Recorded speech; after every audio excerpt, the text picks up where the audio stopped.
আমাদের বাচ্চাদের সাথে তাল মিলিয়ে আমাদেরও কিন্তু সব কিছু উপভোগ করা খুবই দরকার। তাতে আমাদের বাচ্চারাও যেরকম ভীষণ মজা পায়, আমাদেরও কিন্তু ভীষণ ভালো লাগে।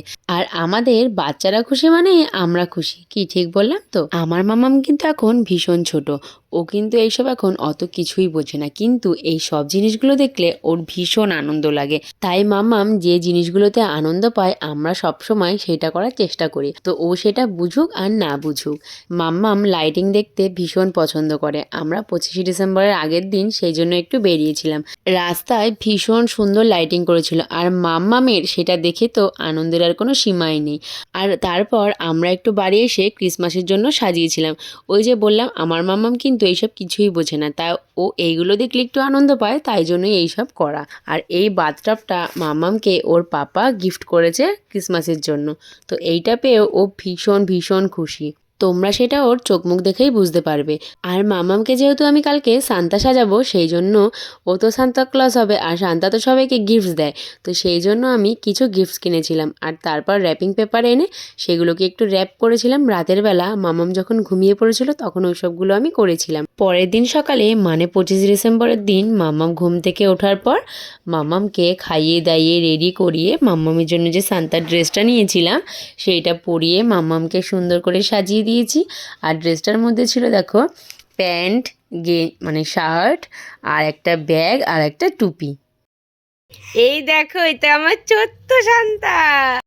এখন মাম্মাম রেডি হয়ে বেরিয়ে পড়েছে গিফটসগুলো নিয়ে সবাইকে গিফট দেওয়ার জন্য। মাম্মাম সবাইকে এখন গপু gift দাদাকে দিচ্ছে। মাম্মাম এই যে আগে গপু গিফট দাদার দেবে। gift। নাও, নাও মা, গপু দাদা gift দাও। দাও, ধরো ধরো ধরো। এই যে নাও, নাও।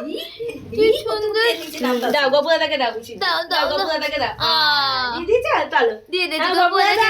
মাম্মাম ফার্স্টে গপু দাদাকে গিফট দিল, আর গপু দাদাকে কিন্তু মাম্মাম সেম মামামের মতো ড্রেস গিফট করেছে। গপু দাদার গিফটের মধ্যেও কিন্তু সান্টার জামা, ব্যাগ, টুপি সবকিছু আছে। এখন মাম্মাম মামামের গপু দাদাকে দিল, তারপর মামামের দাদান বাড়িতে যে গপু দাদা আছে তাকেও কিন্তু সেম গিফটই মাম্মাম দেবে।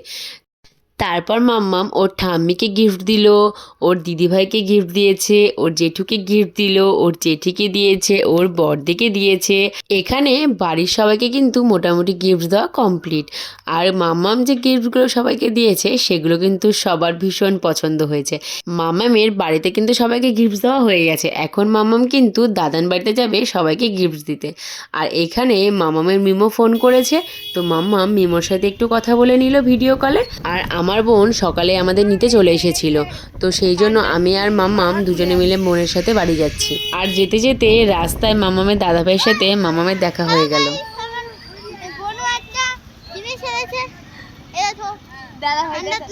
এই যে দাদা। আর বাড়ি এসে মামাম তোর দিদুনকে পেয়ে ভীষণ খুশি। আর ও এখানটা আসলেই চিনতে পেরে যায় যে ও দাদান বাড়িতে চলে এসছে। তারপর আবার মামামকে রেখে আমি আর আমার বোন একটু বেরিয়েছিলাম, কিছু কেনাকাটা করার ছিল। তো তারপর দোকানে গিয়ে এই ক্লিপগুলো দেখে আমার ভীষণ পছন্দ হয়ে গেছে। ক্লিপ তো কিনেছি, আমার মামামের তো একদমই চুল নেই। মেয়ের মা বলে কথা, বোঝোই তো, এইসবগুলো দেখলে আর লোভ সামলাতে পারি না। আর মামাম এখানে আসলে তো মামামের সাথে সবাই দেখা করতে আসে, সেরকম মামামের মামা এসে দেখা করতে। আর তারপর আমরা এদিকে খাচ্ছিলাম চা, আর মামাম একটু ঘুমিয়েছিল, এখন দেখো ঘুম থেকে উঠে গেছে।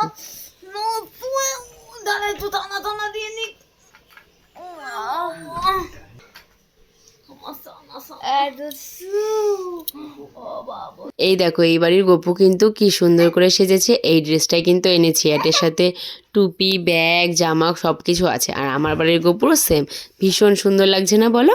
আর তারপর কিন্তু আমরা আবার বিকেলবেলা বাড়ি চলে এসেছিলাম। আর বিকেলবেলা বাড়ি এসে যেটুখানি সাজানো বাকি ছিল সেইটুখানি সাজিয়ে মামামকে আবার ড্রেসটা পরিয়ে একটু ভিডিও ফটোশ্যুট করেছিলাম।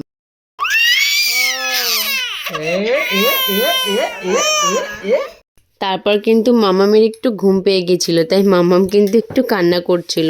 আর মামাম এতই দুষ্টু যে ও একটা সেকেন্ডও চুপ করে বসে না যে একটু সুন্দর করে ফটো তুলবো। তাই যেরকম পেরেছি তুলেছি, আর তোমাদের সাথে তো সব কিছু শেয়ার করেছি। আর দেখো আমরাও কিন্তু একটু ফটো তুলে নিয়েছি মামামের সাথে। আর তারপর একটা কেক এনেছিলাম, সেটাকে একটু কাট করে নিলাম। তো মামাম তো আর কিছু করতেই চাইছিল না, তো সেই জন্য আমরা ওকে আর একটু ডিস্টার্ব করিনি। যতক্ষণ মামামের ভালো লেগেছে ততক্ষণই করেছি। ওর যখন আর ভালো লাগেনি তখন কিন্তু আর কিচ্ছু করিনি। তারপর মামামকে ঘুম পাড়িয়ে দিয়েছি। আর সবশেষে সেদিনের কিছু সুন্দর সুন্দর মুহূর্ত তোমাদের সাথে শেয়ার করলাম। তোমাদের ভিডিওটা কেমন লাগলো কমেন্ট করে জানিও। টাটা।